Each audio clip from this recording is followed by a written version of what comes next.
Mahigit ng 40 banwang tatanam gulay ang 62 anyos ay Danilo Pascual ning Bacolor, Pampanga. Apin kano ini ing meging kabiyayan da rin kayang pamilya, manibatan na niyang anak ya pa.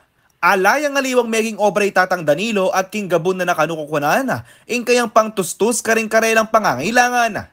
Kwento na king CLTV 36 News, nakanubiru ing obra king asikan, uling dakal naging sakripisyo at bugbog ing karelang katawan. Aparte kanini, mo naman kanubiru ing gasto sa puhunan, akarelang kailangan bang makatanam. Yan, yung metong hortelano kasi, prepare me pa aming gabon, gagastos na ka. Nung wala kang budget, iya ka malyari, pasarol me, sali kang bini, sali kang abono. Ing masakit pa kanuking karelang kabilyan, alang kasiguraduan ing karelang panakitan. Atin kasi pamikatago na si sirane ning albog o masiring pali ding karelang tanam. Ing metong hortelano, balang tenam na, pupupulyo. Nang kaya, ante mo ako, kami, ating pagkakataon, nang kaya tanam pang alakang panyalin diesel po talangiya mo. Dengaluang tubo, lalangila, po na kay mamandari makino, alayan danum. So, deng tanaman mula ang ila naman. Wala, matela. Aparte king pabayo-bayong panahon, maluwat na naman kanong problema ing kakulangan king paranum. Detang tanaman ko, munang-muna detang kalamunding, uling emisyad siya din danum, dakalmete, melangila. Totoo na, mano-mano pantugtog Tao makanyan. Baldi, palakad ko lang pa kanyan. Balang mate, peta patugtog kong mano-mano, tunggal-tunggal. Nya nakasakiting alang danamamaskan. Sana detang iragasyon tamo, kalupa ning aluang bansa, talagang makaprepare la. Dumadadala niya yung danong makanyan. Sasaba na kamo. Agpangkantatang Danilo, anti na nemong kakambal ni metong hortelano yung pamanutang. Uling nung alang puhunan, ela makatanam. Nung ela tanam, ela bangan. Oo, kaya yan talaga ito. Ay, makapanutang kapag yung bago. Ating yan talaga. Bakang medyo may kay. Dapat itang everyday, ating kampanakitan talaga. Masakit itang misang kamanakitan. Kay ba't, wala no, maninaya na ka na namang niyawan. Anya naman ngayon malapit na yung katlong State of the Nation address o sona ng Presidente Ferdinand Marcos Jr.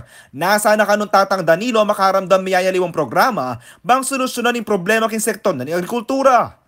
Numedi na niya kanong pamikadago ng kikatamong kabalena ang pagkasabihan ng pamuntukan ng Republika, inikanin kayang sabyan. Makamala Pangulo, den po sanang hortelano ilang tuluyan tamong iangat.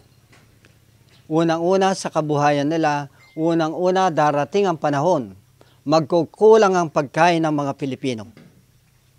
Dahil, yung makikita mo, yung ibang lugar, bakante lang. Dati maraming tanim. Nakita ko yung maluwang na lupain, dating tinataniman ng palay. Nakita ko building. Ano yung nakatayo, building na yan. Wala nakakayo.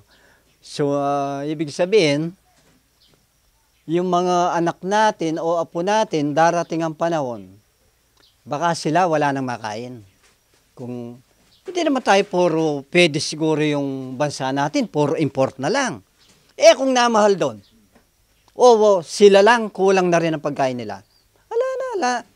Baka hindi na tayo bibigyan ng pagkain. Wala, kaya dapat talaga, mahal na Pangulo, bigyan natin pansin yung mga lahat ng magsasaka na matulungan para tuloy-tuloy po ang pag-unlad ng magsasaka natin. Basic in datos sa ni Department of Agriculture at suking 57 to 59 years old ang average age na ring ordinaryo king bangsa. Paritak no kanong paritak ning kaya nakanabisang magobra king agri-industry, uling at sumuking 247 pesos ang average basic wage kenya as of 2019. King 2023 data na ng Philippine Statistics Authority, akita pa kalulo ng dealing sektor ding ordinaryo keti Pilipinas. Miras king 30% in poverty incidents ka ring farm workers. In poverty incidents, in proportion da ring pamilya individual nating per capita income and expenditure mas mababa king per capita poverty threshold da ning total population. Samantalang yan in 2024, miras sa king 197 billion pesos in pondong mibye king Department of Agriculture. Kaya pa magbisita ng PBBM king San Fernando, Pampanga ng milabasa na 12 ni Ulyo, sinabi ng miras king metong bilyong pesos ng ginastos ng gobyerno para kimiyaya yung programa ang makasahop king agri-sector kaya Region 3. Sa agrikultura, halos 1 bilyong piso na ang inilabas natin mula noong 2023 hanggang sa Abril ng taong ito upang pondohan ang pagpangtulong na serbisyo para sa ating mga magsasaka sa buong Region 3. Upang mapabilis ang pagdadala ng mga produkto sa merkado, gumagawa po tayo ng mga infrastruktura na magdudugtong sa mga lalawigan ng Central Luzon, patungong Northern Luzon at sa Kamaynilaan. Ang Central Luzon Link Expressway Phase 1 na mag-uugnay sa kalapit lugar ng Cabanatuan City at Tarlac City ay malapit na pong matapos.